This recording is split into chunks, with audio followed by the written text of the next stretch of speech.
welcome once again to another edition of Elections Unlocked, the show that brings you all that's happening in the battle for 2024. Our top story right now is the war of words that's broken out between the BJP and the Congress over Congress's social media cell. Supriya Srinath's now deleted sexist post over star candidate Kangana Ranaut.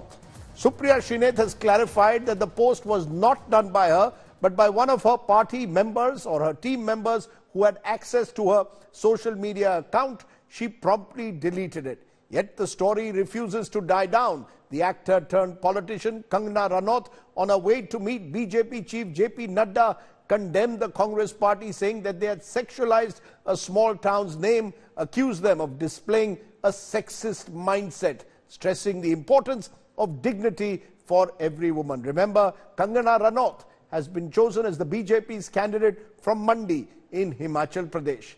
Let's take a look at our top story on Elections Unlocked.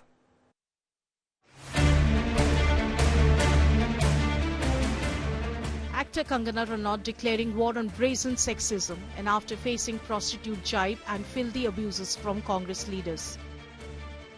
Nadda ji ने दिल्ली बुलाया है, उनसे meeting होने के बाद ही मैं कोई प्रतिक्रिया आगे दे पाऊंगी। किसी भी तरीके की जो महिला है, वो डिग्निटी जो है वो डिजर्व करती है। It all started with Congress social media chief Supriya Srinath hurling this uncouth attack on BJP's Mandi candidate. What followed was massive outrage and disbelief at the misogynist attack from a woman leader who is often seen on TV extolling Congress respect for Nari Shakti. Several Congress leaders, including Congress's Gujarat Neta H.S. Ahir, too posted highly objectionable remarks on Kangana, calling her a prostitute from Mandi.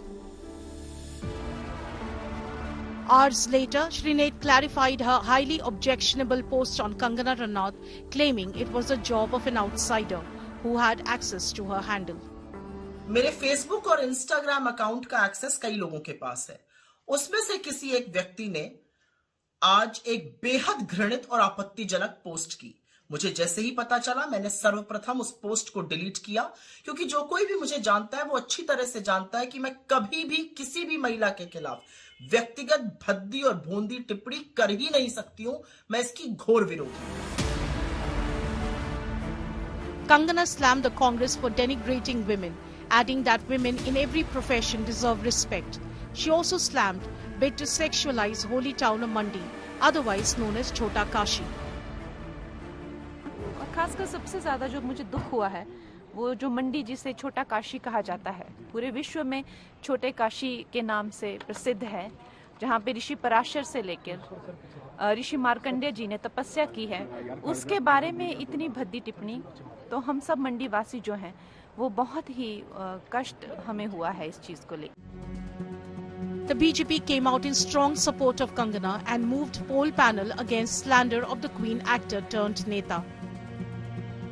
जो social media की chairperson है वो कह रही है उनके account कई लोग डील करते हैं। वे बहुत साफ है कि कांग्रेस की जो बातें हैं, इनके अकाउंट्स कहां से डील होते हैं, ये देश को समझना चाहिए। अगर वो स्वयं अपने सोशल मीडिया हैंडल्स की जिम्मेदार नहीं है, अगर वो उन्हीं को प्रोटेक्ट नहीं कर सकती, तो कांग्रेस पार्टी के सोशल मीडिया के लिए कौन जिम्मेदार है? कांग्रेस की महिलाओं के प्रति और भारत के कलाकारों के प्रति, बेटियों के प्रति ये ऐसी घिनौनी सोच है। Congress, however, slammed Kangana, recalling that she had described another actor turned Neta, Urmila Matondkar, a soft porn actor amid a verbal spat. Supriya has clearly said that it was not her who was sometimes, accounts get hacked or whatever. So on top of that, she's come out with an explanation and said it is not her. Everything has been done. But I want to ask, Kangana Ranaut, I think maybe 3 years back, she called another actress a porn star, soft porn star on live television. Has she apologized to Urmila Matondkar? Please ask her that. That's very important, because no woman, according to me, should insult any other woman. The National Women's Commission has written to poll watchdog EC seeking action against those abusing Kangana. जैसे ही मैंने Twitter पे ये पढ़ा, हमने इस पे suo motu लिया है और इलेक्शन कमीशन को लिखा है कि इनके अगेंस्ट कंप्लेन स्टेप्स लिए जाएं। Will the abusive Congress rant against Kangana, an immensely popular female actor, irreparably hurt Congress in coming polls by alienating women voters? Bureau Report, India Today. And joining me now is Paulomi Saha. She's been tracking this story and all the BJP candidates for us. Paulomi, Kangana Ranaut has created quite a stir ever since she was chosen as the BJP's candidate from Mandi. The BJP seems to be wanting to make this now a poll issue, the manner in which they claim Kangana has been targeted by the Congress. How is the BJP seeing Kangana Ranaut's candidature? What are they hoping to achieve by putting such a high-profile candidate in Himachal Pradesh? Well, basically, it is to, of course, create a stir, add some amount of star power to this election, give a message out in terms of optics that even big faces are joining the Bharatiya Janata Party. And it's not just, those who haven't been given a ticket in their respective parties who want to join the Bharatiya Janata Party, and that the BJP is short of candidates. Celebrity faces also want to contest the elections on a BJP ticket, and hence the BJP has decided to field Kangana Ranaut from Mandi in Himachal Pradesh. Of course, Mandi went to the Congress in 2019. Pratibha Singh, of course, won from the constituency. It remains to be seen who the Congress feeds this time round, because Pratibha Singh has expressed her desire that she doesn't want to contest the 2019 Lok Sabha election. So it remains to be seen, the 2024 Lok Sabha election. So it remains to be seen who the Congress feels. But already, like you said, she's created quite a stir, Kangana Ranaut, after the announcement of a candidature by the BJP, and that's a self-goal by the Congress itself. When, of course, that a post was put out from Supriya Srinath's handle, which she says was someone who had access to her Meta accounts, who put out that post. Now the BJP is going to milk this issue. They went to the Election Commission, cited various instances, not just the Kangana instance, seeking action by the Election Commission, but the Prime Minister's, call to Rekha Patra today, for instance, a victim allegedly of the horrors of Sandesh Khali, who's been pitted from the Bharatiya Janata Party ticket on a BJP ticket from Boshirat in Bengal. Again, a huge message which is being sent out that, the BJP stands behind its women candidates, and every woman voter is the target as far as the BJP is concerned. Well, the fact is that no woman in public life should be subjected to the kind of remarks that were made against Kangana Ranaut. But let me also say that Kangana Ranaut also, sadly, when Urmila Matondkar was chosen as a candidate by the Congress, had described her as a soft porn star. All these comments extremely unfortunate and should be condemned. And as Paulomi said, the Congress scoring a bit of a self-goal there. Appreciate your joining us, Paulomi Saha. Okay, let's for a moment then turn to the hits, flops and super hits in film stars who've joined politics. I asked my production team to give me their choices, and this is what they've done. They've first chosen the super hits, and these are unquestioned heroes of the cinematic world who made a dramatic leap into politics and did remarkably well. MGR, the late Chief Minister of Tamil Nadu, Bharat Ratna, never lost an election. NTR won an election within 6 months of forming the TDP. Jayalalitha was a highly successful politician in Tamil Nadu. Then we've got the hit stars. Smriti Irani, she's a high-profile minister, defeated Rahul Gandhi. She clearly is a hit in politics. Jaya Bachchan has been a long-serving Samajwadi Party MP, been there for more than 2 decades in the Rajya Sabha. Manoj Tiwari has been a successful politician. I know he lost to Arvind Kejriwal in the chief ministerial stakes, but has been winning elections in Delhi. Sunil Dutt, we've included him because of his work that he did in his constituency in Mumbai Northwest, was a very popular local leader, did yatras across the country as well, not as successful as a minister. But the flop list is very long. Dharmendra, complete flop, became a MP from Bikaner, really did very little. Amitabh Bachchan withdrew from politics just a couple of years later after being tarred in the Bofors controversy. Sunny Deol didn't really work out, was their candidate from Gurdaspur. Dara Singh never worked out, Rajya Sabha nominated MP. Govinda was a Mumbai MP for a while, never really attended parliament. So lots of flops, I'm afraid, among those who've joined politics after successful careers in showbiz. Let's go straight across to Rashid Kidwai. And I'm going to Rashid because Rashid has done a book on film stars and politicians. So Rashid, Neta or Abhinetas becoming Netas, as I've said, the list of flop stars, and I can include many more, have not done rather well. It's the super hits who have come from the South. Did you see a distinction between the South stars in politics and those who've come through the Hindi film industry? Absolutely right, Deep. I think as the southern film stars had deep roots in society. They understood, the socio-economic political dynamics, and therefore they were a huge success. They were, it was not just extension of their, real life into real life, longevity in public life. In contrast, Bollywood, the exception of, I would say, Shatrughan Sinha, Vinod Khanna, and Sunil Dutt, who became ministers also, most of them were, flops, because they just came, they thought that, film world is very different, where every sentence you speak is very well choreographed. In public life, there is a lot of accountability to most of them to fail. But I see great potential in Kangana. Now, when you say great potential in Kangana, why do you see great potential in Kangana? Is this also a sign that more and more of Bollywood is sort of gravitating towards the right, towards Prime Minister Modi? And when you say great potential, on what basis do you say that you see great potential in Kangana?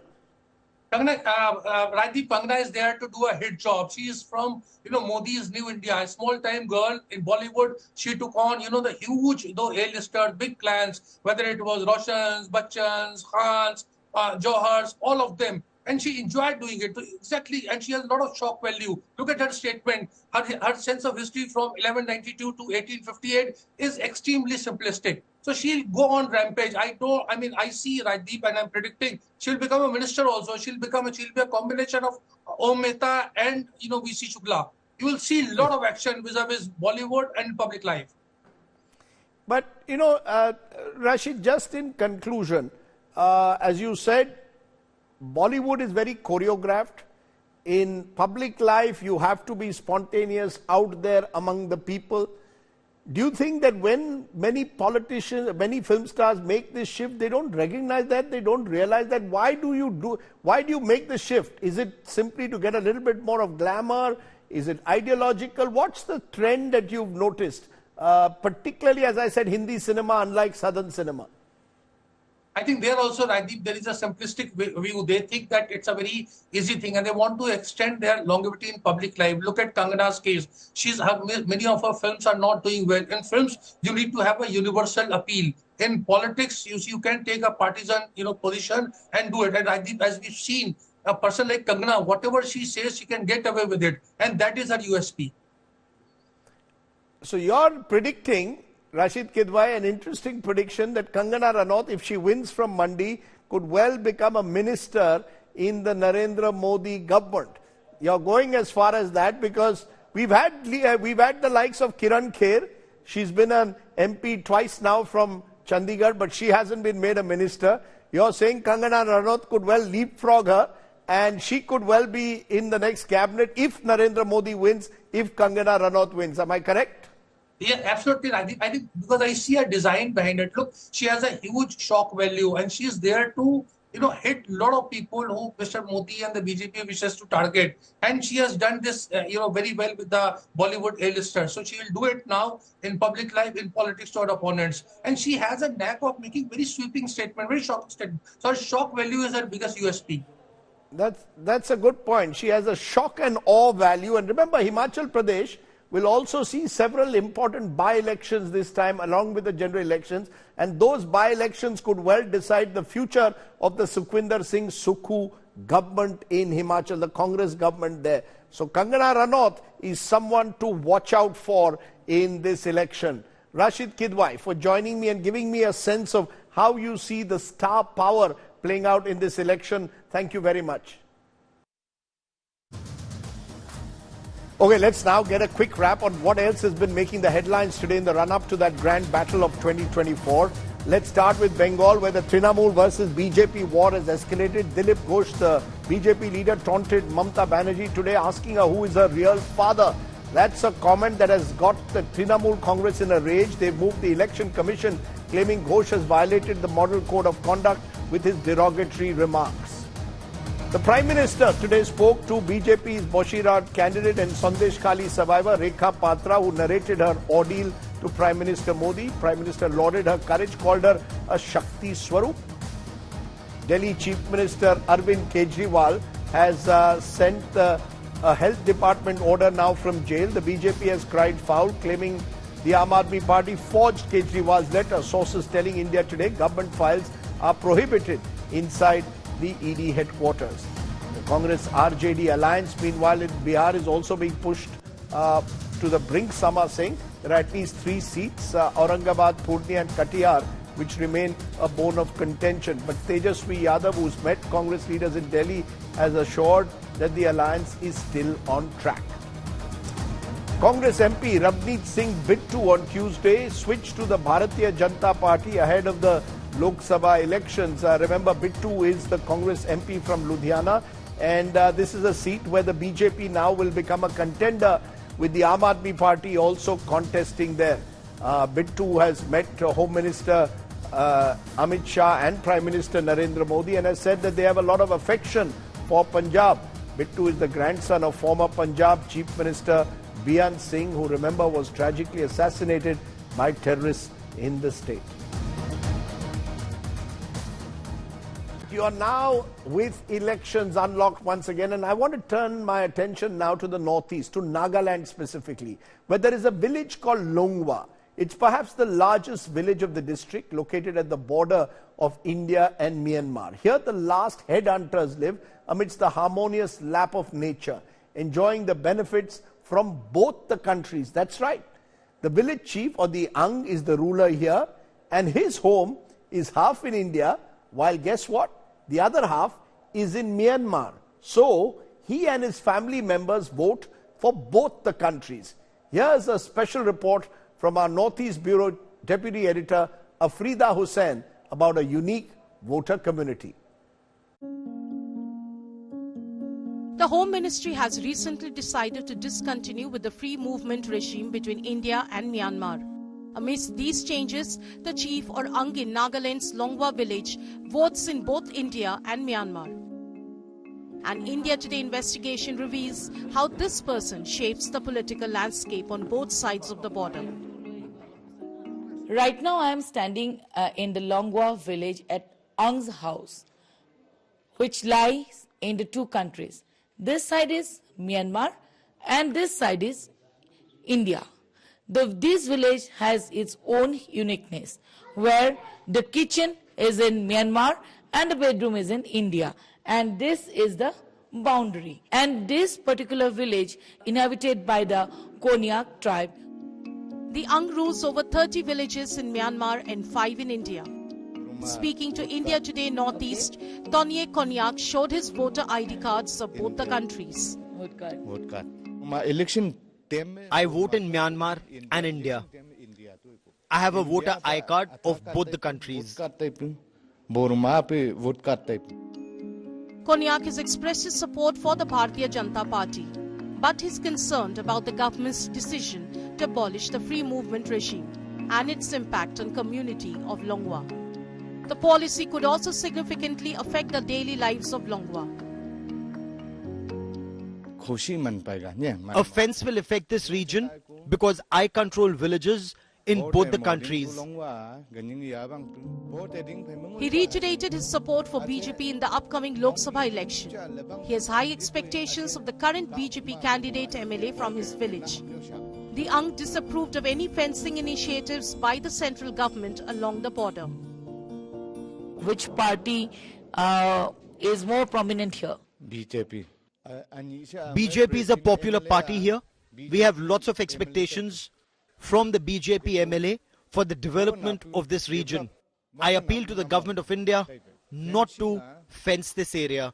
The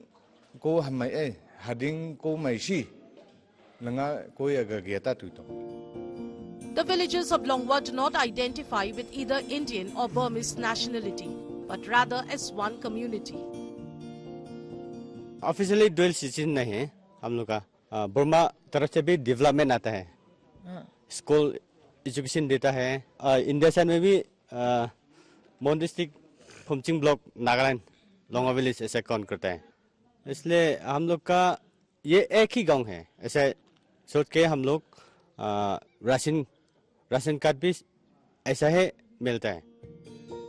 The township hosts one school established in 2014, which falls under the jurisdiction of Chief Ang of Longwa.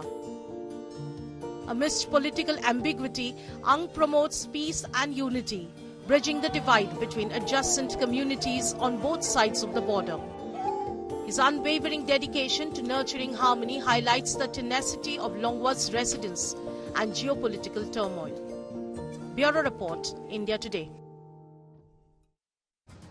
That's all we could pack in on this edition of Elections Unlocked. But as we wrap this edition, we leave you with these images from Coimbatore in Tamil Nadu, where an independent candidate, Noor Mohammed, reached to file his nomination with, guess what, a garland made of chilies and capsicums. It can only happen in India. He's known as the election king. He's contested 29 times so far. This is his 30th time. I'm afraid he's yet to win an election. On that interesting note, we say good night. News and updates continue on the other side of the break. Keep watching India Today. Bye for now.